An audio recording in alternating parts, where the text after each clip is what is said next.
Hey everyone, just letting you know that the footage and conversation that you're about to see was recorded with Sam and Abby Peterson in in Madison. And the prior footage unfortunately wasn't captured. And the end of the footage wasn't either because the camera overheated. But please enjoy this part of the conversation. Enjoy.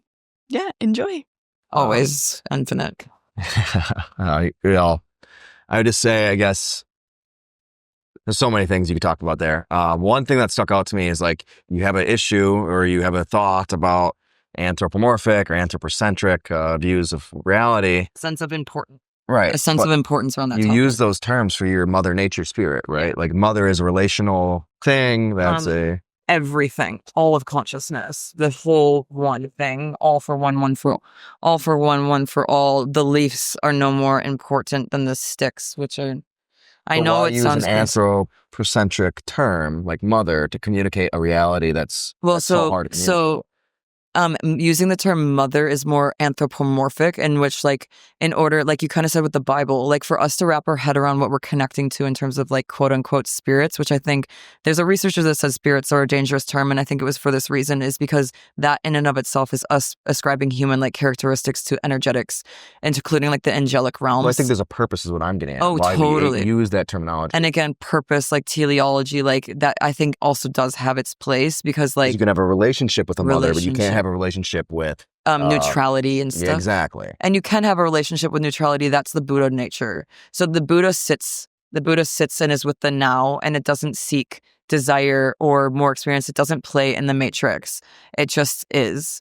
And that's all of experience to the Buddha nature is no beliefs. So people think that they're like, my belief system is Buddhism, and Amber Bunting can speak more about this because she is very elegant in this field and I'm not. So I'll leave it to Amber more so. But to be like Buddha consciousness, which I think is very much saying the same things that the Bible is in its own ways, is to just be as present as possible, as pure of consciousness as possible, no belief systems interfering with what is as a neutral state. It's the detachment of anything sticky and that has resistance. Narration. Yeah, so that's presence. And like that could be, I feel like maybe that could even be like communion with God, like communion, like being fully present and channeling like source, energy, God, like downloads, feeling. Here, now. Does anyone recall the Buddha upbringing story? So he was in a palace. I don't know the full story, but it is, I believe it's called the Eightfold Path. Yeah. And maybe you can speak about it more, but Amber, I would honestly really love to just hand that over to Amber and you two have a conversation or us have a conversation and get back to you. I know he was a prince, but then he wasn't fulfilled. And I think he was 70 when he decided to like leave his village, leave everything that he knew.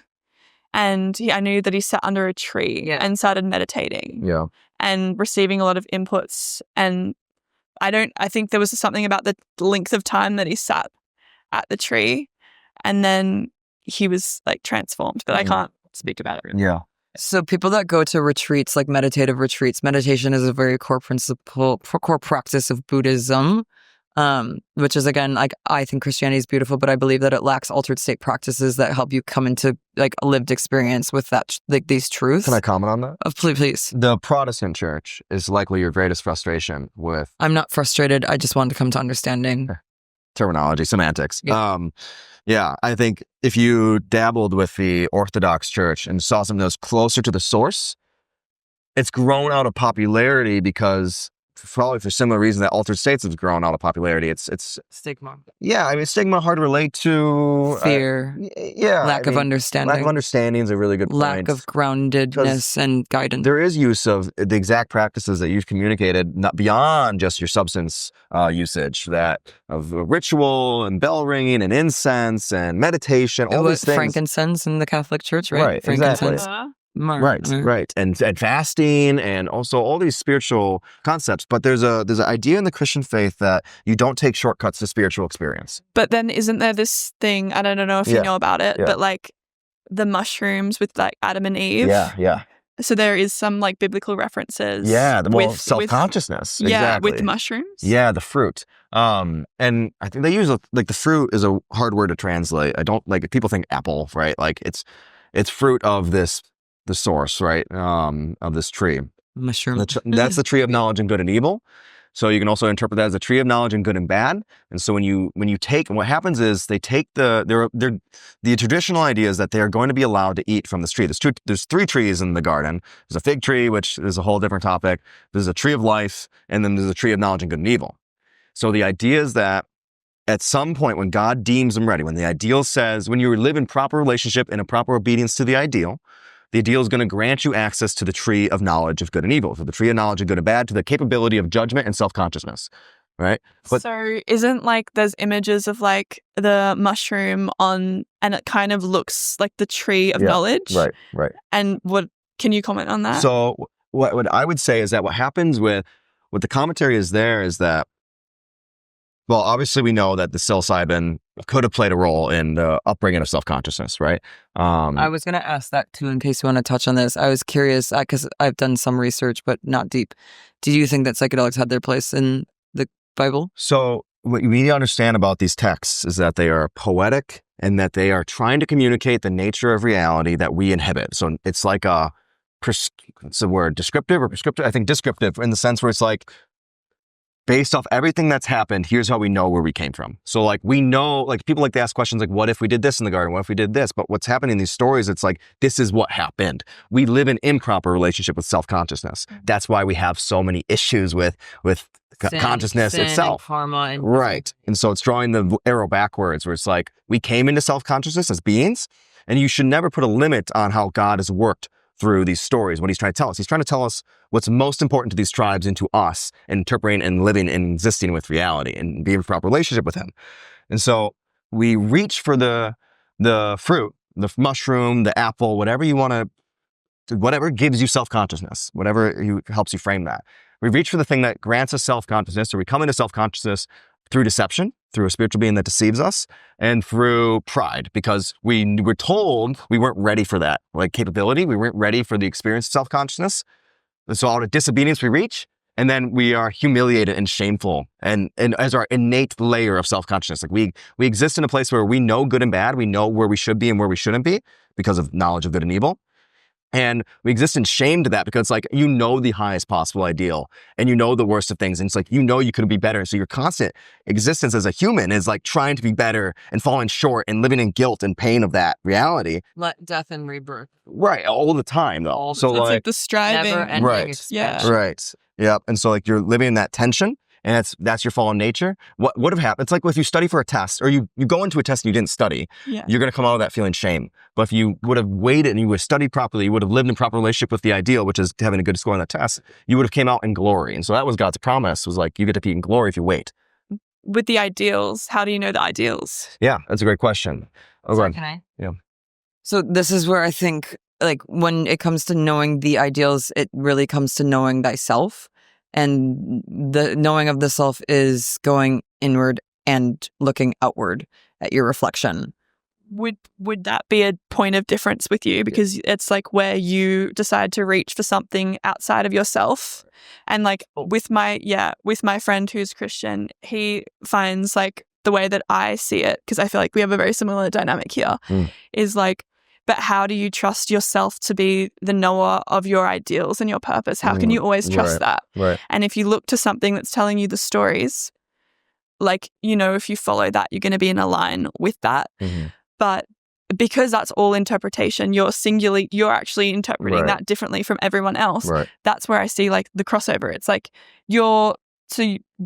Jesus's like the God's stories is showing a path to that, but your experience and creation all around you can show that as well.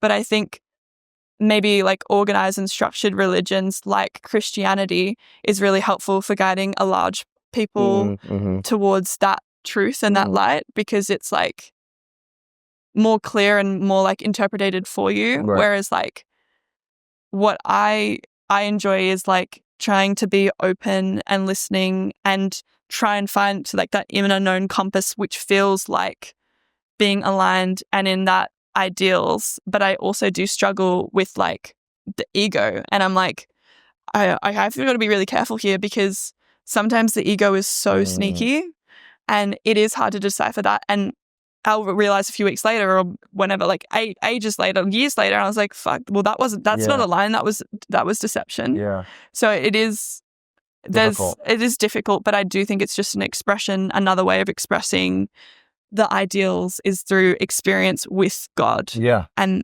that is a way to experience Amen. ideals. Because I think you have to be able to come to know God without the Bible, right? But it's almost like you're making the journey way more difficult for yourself than having to discover the truths yourself. So you're allowed to do that, but you could stumble and fall a lot easier on that path without a proper body around you, a proper embodiment of the ideal. Exactly. That is the body. Right? I think I think that this next renaissance and this next movement and this next wave in consciousness is the idea of integrating both, where people are coming to having those experiences, but blended with the core principles that like integrate things, so you're not lost and you're not stumbling, because it's already been something that kind of like is collectively agreed upon as like a possible path for enlightenment, or at least a guiding like practice. I need to leave soon personally because I need to use the restroom, and it's getting time for us to get going. So I wanted to wrap it up with one question. And I'm going to see if I can blend what you guys were just talking about into that one question. And then that's about knowing thyself again and the ego. And I really do think that we are an ever like unfolding process of death and rebirth. So I think that we come and go in waves of self-expression, especially when it comes to like understanding what's in alignment and what's not. So I think that we go out into the world and we shine our light and we connect and we have experiences that show us who and what we are not at our core, what we prefer and what we don't prefer, what's authentic, what's not. And sometimes that can be brutal, because if you don't look at, like, you have to look yourself in the mirror, and sometimes you're holding on to stuff that is not in alignment and it is egoic and selfish, and it doesn't work because that's disharmony when you're not in that relationship with God and with oneself. And I think, again, that's like death, rebirth, like you see yourself. And I think that psychedelics, yes, they might be an accelerated process of that, but I don't think that that doesn't have its place. I think that ego deaths are very important experiences to have. You can have it soberly, and you likely do have it reading the Bible. I don't doubt it, because I've seen it in you, brother. My question that I wanted to end on, and Kira, please feel free to add to it or add whatever piece you just wanted to express. I'm just going to finish my point. I am. I know that that's one of the first things in the Bible, and that's kind of something that I stick on in terms of like knowing thyself, is your definitions. I am what? Like you being a reflection of the Creator by your power of narration of saying what I am. I'm curious, Sam, like, who are you? Where does the extent of I end for you? Because that's also something that you experience with psychedelics or different forms of altered states, is you realize that the boundary between what you sense is yourself dissolves into one. And you can have that experience where you become the entire tapestry, including the leaves and the sticks and your toes and Sam's toes. So I am. But so does everything else. Right. Like everything that's happening there and then is part of that. Right. And you're experiencing like consciousness all together. And that's, again, something that I think other worldviews, practices, Buddhism, Tibetan Buddhism, other just ideas of spirituality touch on that. I don't know if Christianity does in the same capacity, or just like to this type of perspective, in this perspective. But the illusion of self, I think, is very, very important. And that's what Amber studies. Amber Bunting is another co-founder of Altered Mates, who like I also am embodying, an entity that I'm embodying and channeling, I believe. And her research looks at the illusion of self, narrative self. So how you describe your reality, the power of language, and how that carves out who you say that you are, which again is just language and can dissolve. And it's just vibrations. It's vocal folds and pressure fluctuations interpreted through neural connections. It's all like just neutral experience, but it's like this meaning that we grasp. Function. It has a function, teleology, and like all those things. And then there's minimal self, which is essentially like I'm the experience that I'm having right now when I touch my fingers together, I say I sensitively. This I'm ascribing to mine. And that's a network in the brain that can dissolve again with psychedelics, where this, and it's a case of schizophrenia as well, where I might be doing this and Kira might actually identify with it because she understands where she is at in her consciousness, is that she is the whole tapestry. Who she really is at her core is this experience as well, and beliefs.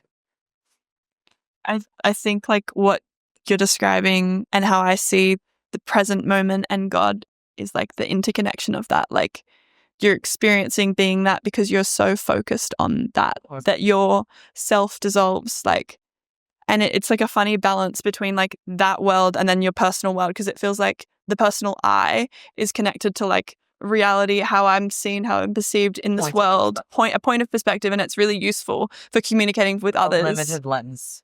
Limited, but with the presence, it's like that's the godly or heavenly state, true presence, when you're not, but I don't think, well, it could be perceived that way, I don't know, but like that's how I see it. And I've lost the rest of it, but yeah. The Christian language is you're part of the body, right? A part of the body of Christ. So you can interpret that however you'd like, but you're unified. When you become one in Christ, you're unified with everyone else, right? So everything else, God, the verse you're referring to is I am. God, he says, I am being himself. I am because I am. No, I am. Okay. He is being himself, right? So that's not Jesus, that's God. So you can wrestle with that one for a while, but nonetheless, the seeing yourself, like going beyond yourself, is unifying yourself in the highest ideal, the highest embodiment of the ideal, that being Christ in the Christian theology. And have you experienced that? I mean, as I've practiced the ritual, as I practice the relationship, as I put my weight on the truth, on the logos, which is what Christ is called the Word in the Gospel of John. And so the Word is the logos, that is truth. As I put my weight onto those concepts, you stop saying stupid things, you start doing that which aligns you with that spirit, right? You do experience the unity, and you do experience the dissolution, and the things that make you feel shameful, the things that make you feel disconnected, that make you feel fractured, you feel reunified back with your people. And it's not a perfect process. That's the other part. Like, it's also a lifelong process. Ever expanding. And in the Christian way, I don't think there's a shortcut. Like, the suffering is part of the process that redeems you. That's why this phoenix has to be lit up. That's why the suffering Christ has to carry the cross. Like, there's no shortcut to a proper redemption. I agree. I don't believe that there are shortcuts, but I believe that there are ways of making things more easeful, effortless, and in community and balance with other people that have navigated these things before, guidance and awareness. It's kind of like calling on an experience, like by taking that psychedelic or that experience. You're like, can I please allow me to be initiated into that? And like, if you do that with an intention and purpose and seeing it and connecting and grounding, it feels right and you allow it to go with it. And sometimes it is going to be negativity and ride you through that, but that's where you're supposed to be. And that's like the overcoming thing and the suffering. Like, sometimes it will bring that, but like, trust in, by taking this, like, I will be given what I need to be given. Yeah. Thank you so much, both of you guys. Seriously, this conversation, I couldn't have anticipated it going as incredibly as it has. Do you want to say where we are right now? Oh, right now, I'm very, very stoked to share this with you guys specifically, but we are sitting on Lakeshore Path on the UW-Madison campus where Sam and I both attended university. Very powerful path, I do believe. I really do think that there's a lot of information sunk into the soil. And this view is just absolutely incredible. Thank God for this view. I also would like to just take a moment to remind us all that everything exists here and now, and everything about love and light and peace and harmony is in this moment. And that's where the work is being present and being in union with the now, and knowing when the mind is separating us through fear and patterns of thought that take us away from our sensations, Appreciate that, Abby. Yeah, thank you. I appreciate you. Yeah, thank you both for the conversation and all the thoughts and all the good stuff. Kira, thanks for the equipment and the fun. It's good. It's good. Thank you so much for being here, being so open to it. Sorry, we gotta end this thing out. Who else do we thank? Thank you, JB Hi-Fi. Thank you, Mother Nature. Thank you, everyone. Thank you, Sam. Thank you, where we are. That's good. Thank you, Sam. Thank you. Do you have anything? Thank you, James. Oh, You're that's good. beautiful. Okay. Have fun.